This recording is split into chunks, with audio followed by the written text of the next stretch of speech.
in that tournament. It's Incredible. my second gold, baby. It's incredible.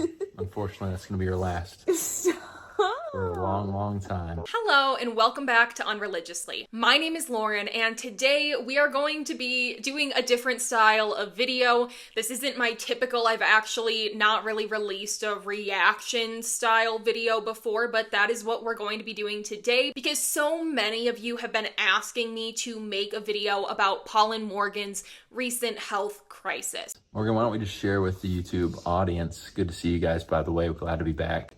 It was kind of like we gotta up here on YouTube and talk about this. Like this is interesting stuff. Typically with my videos, I like to use influencer creators or public figures as a case study to show you guys a common theme throughout a relationship or something like that. And so you'll notice that when I do videos, I might do a case study on Girl Defined that's about modesty, and then another one that's about sexuality, and then another one that's about their view on marriage, another one that's on their deconstruction. And the reason for that is that these videos need to go so in depth because the purpose is to really explain to you where people are coming from, why they think the way that they think, and to help us all kind of come to a place of mutual understanding, even if we don't agree. And so I really have to break these topics out. Throughout this video, I am going to talk about how evangelicalism can influence medical neglect in relationships. But I think even greater than medical neglect, this goes to show really that the roles of men and women are so split when you grow up in this culture. And you can see a lack of urgency on Paul's half to seek treatment for Morgan. You can see kind of a minimization of her symptoms and problems. You can see them delaying way past when I would go into the emergency room, and I typically don't, I rarely go into the doctor. I think there's a lot of themes at play here, but we haven't seen enough to really say that there's a pattern. So I'm going to be responding to this. I do want to show you guys it, and I do think that it points to how gender roles can really minimize the role of a woman, the emotions of a woman, the feelings of a woman. And so I think that is mostly what's occurring here, but I'm really curious to hear your viewpoints on it. This isn't just solely a one-off thing. If you saw my other video that I used Paul and Morgan as the case study for, I did the video on mental health and how they really don't seek the appropriate treatment for Morgan, and that's just my personal opinion. They can do whatever they want on their own mental health journey, but they take her off of medication, take her out of counseling, and allow her to continue to struggle with just spirituality to rely on. If you consider your mental health part of your health, which I do, then there is a pattern of medical neglect or minimization or a lack of action. So we'll see as Paul and Morgan continue, and as they release new updates about this, maybe I will go further into this, but that's kind of my intro right now. I just want to say, let's look at this from a really nuanced lens. There's not enough of a pattern here for me to say anything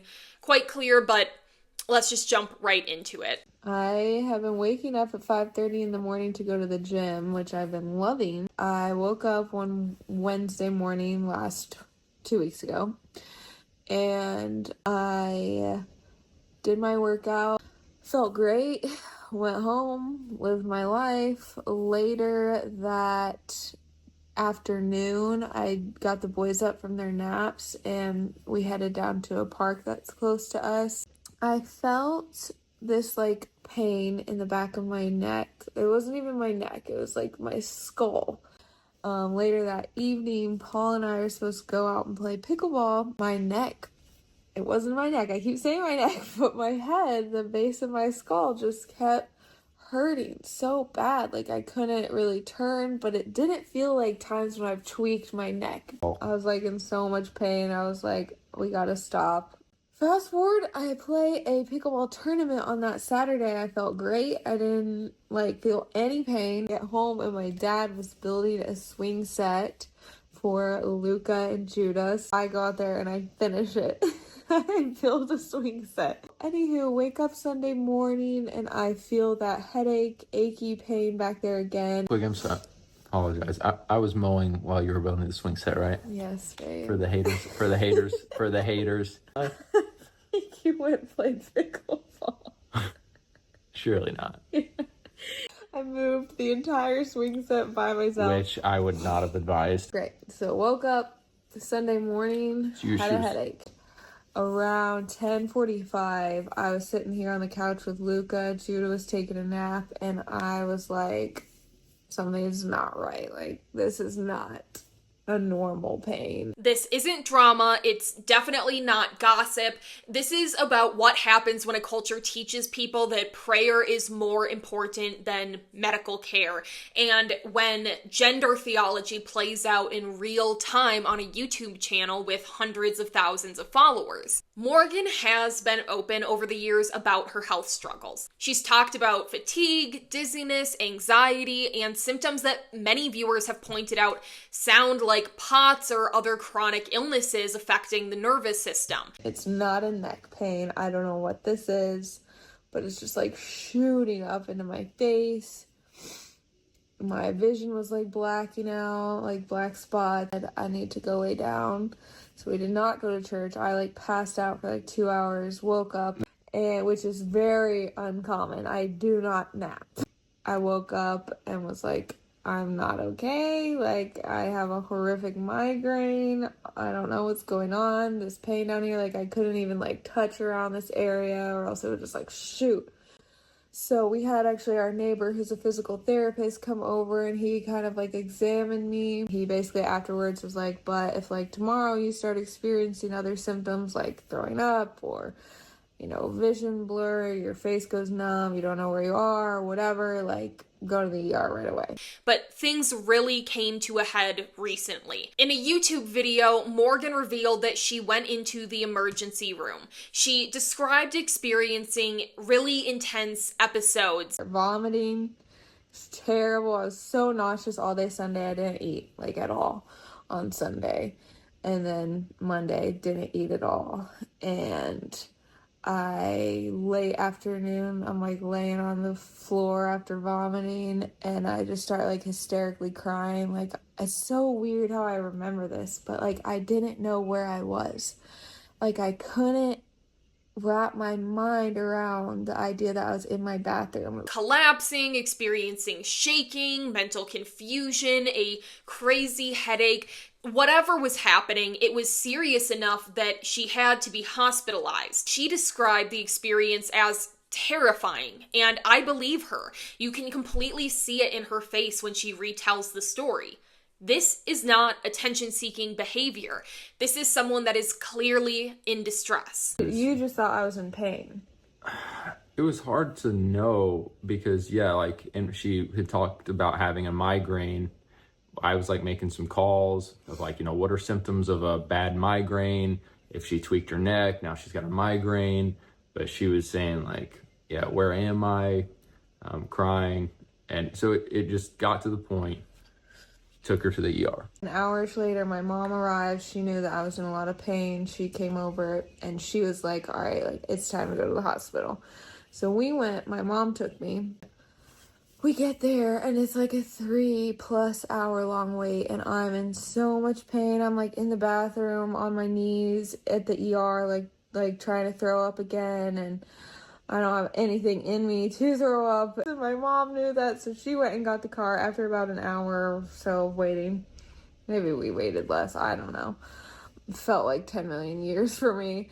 But we come home and my mom ordered like a mobile IV nurse to come, and she gave me fluids. This brings me to the point of, why is Morgan's family the one who is stepping up to help her during parenting in this time? Why is her mom the one calling for a mobile IV to be sent to their house? Why is the mom the one driving her to and from the hospital? And why is Paul so unconcerned that when he did go to the hospital, he was actually only parked in 30-minute parking? And then there's Paul. Throughout this entire ordeal, Paul's behavior has raised a lot of concern.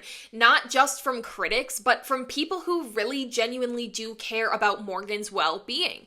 When she was visibly unwell, Paul still shoved a camera in her face. He framed their updates like Christian content, that they were, trusting God enough during this time through suffering or through the spiritual battle.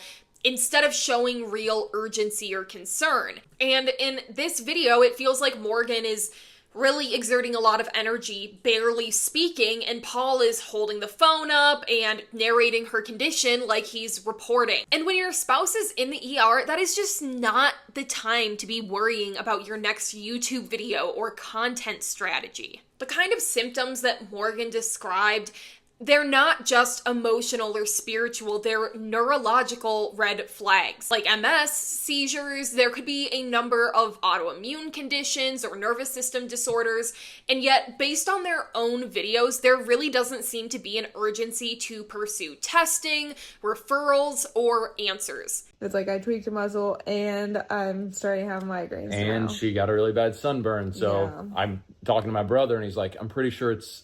Shout out to my brother, he's awesome, but he's like, I'm pretty sure it's sun poisoning. Paul says that they're trusting God and taking it one day at a time, but taking it one day at a time really doesn't work when your wife is losing consciousness and being rushed to the hospital. This isn't just theological, it's dangerous. And because Paul is the louder voice of the Paul and Morgan brand, the leader of the home, the voice of reason, his lack of action sends a message to their entire audience. Immediately, like 10 minutes after waking up, it hit me again, and I just was sitting on the couch, like, just kind of delirious and so much pain, and we were like, all right, let's try the ER again. And the doctor there... You mind if I share this part? Yeah, This is, ahead. to me, it's just so interesting and fascinating. So we go in, he's sitting down with Morgan. He ends up saying, all right, based off of the symptoms you've described, your age, your health. age, health, activity, because you worked out and then did pickleball and built the swing set, he said, I'm very confident that you have a bad neck tweak. And in my mind, I'm like, that's what I thought too, doctor. She has a bad neck tweak, sunburn, migraine, and here's her symptoms. He was like, what did he say, 99% sure or something like that. I'm 99% sure, bad neck tweak. There is this other thing that it could be that's more significant. Like, it would be so rare. He's like, but let's just run some tests to be sure. Yeah. And so at that point, I'm like, praise the Lord. That's what we wanted to hear. So I head out because I was in 30-minute parking. Back for a CT scan, and I'm like just kind of laying in a bed afterwards, waiting for Paul to come back. And the doctor comes out, and he had looked at my CT scan, and I gotta tell you, he had the saddest puppy dog eyes. So he was like, is your partner here with you? Were you here with someone? And I was like, yeah, he's just parking.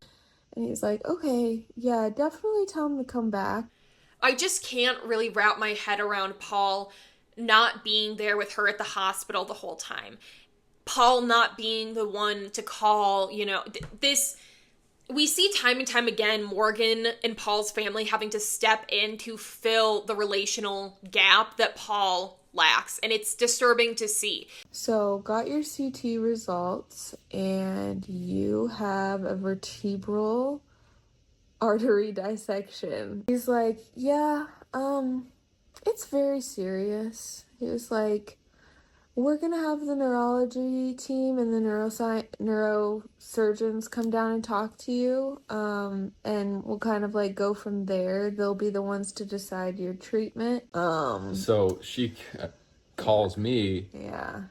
and I'm out, and she just shares that with me. Yeah. And I'm like, in my mind immediately, I'm like, have the doctor's words, the initial doctor, playing in my mind of 99% sure there's this rare thing, but I'm almost positive it's not that. Yeah. And then it turns out to be that thing.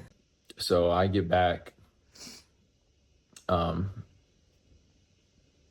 over to Morgan. She's on her bed in the hallway. This young doctor, couldn't have been more than 35, comes up, and it's just this heavy, what is our life about to look like? She comes over and says, she was Indian, and I'm not gonna say that. Well, sometimes I like to try to do accents. I'm not going to. It's not, you're not gonna want to pick up your kids anymore. I'm like, okay, after 6 weeks, you can get back into, And she just comes up and pretty much point blank says, you're not going to want to lift up your kids anymore. So, and my immediate reaction is, okay, like how long before she can pick up her, her baby? And she kind of like reprimanded me and said, that is not a question you should be asking. It could be because even when this heals, it could re-tear because you've had it once. So you shouldn't even be asking that. It's smartest. She was like, never. Morgan deserves care. She deserves answers, and she deserves more than a Bible verse and a husband with a vlog camera. She deserves to have help where she's not having to hire a live-in nanny when they both work from home. And if Paul truly loves Morgan, which hopefully he does, the most spiritual thing that he could do right now is to stop filming, take her to a specialist, and get her real comprehensive medical care. Not just once, but consistently, and finding answers. Because spiritual leadership isn't about appearing holy. It's about doing what's right, even when it doesn't look impressive online. If you believe that God heals, great. Beautiful, but also believe that God gave us brains and put people in your life like medical professionals to help you. Those things are not anti-faith. They're compatible with spirituality. They're just part of how we live in the world where healing does sometimes take more than hopes and prayers. If you grew up in a home where going to the doctor or pursuing diagnosis felt like a lack of faith, I definitely see you, hear you.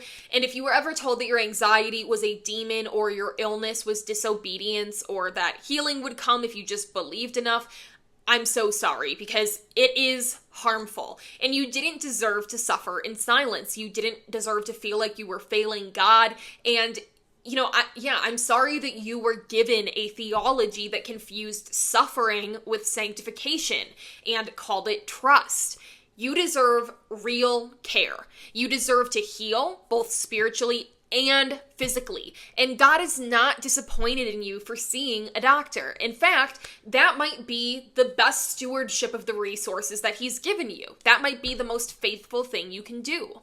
Sometimes the most Christ-like thing you can do is take somebody to the hospital, sit with them in the waiting room, listen to their symptoms, advocate for answers, and to show up again the next day. With Paul and Morgan, we just see these recurring themes of Morgan being overwhelmed and then left alone. And one of the doctors said, I feel like this could be a hereditary syndrome called VEDS. He's like, I feel very confident that that's what this is.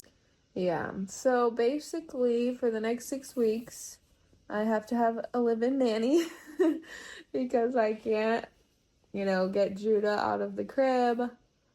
Can't put him in his high chair, can't leave the house because I can't put Luca or Judah in the car seats. I really looked forward. They have 2 more videos since the, main video that I've been showing you is clips in here. And throughout that, there's no mention of following up with a neurologist after this, no discussion of real treatment, just prayer. Always prayer. Again, I'm not making this video to bash Paul or Morgan. I don't think that Morgan is faking, and I don't think that Paul is malicious, probably. I think that they're just both deeply formed by a system that taught them to put spiritual answers above the physical reality. Men are taught to minimize women's experiences. Not literally passed out. Oh no, I fell asleep for 2 hours. And I just passed out. I went to sleep. It was 6 or 7 o'clock, and I just was out for the rest of the night. Again, not actually passed out. Yeah.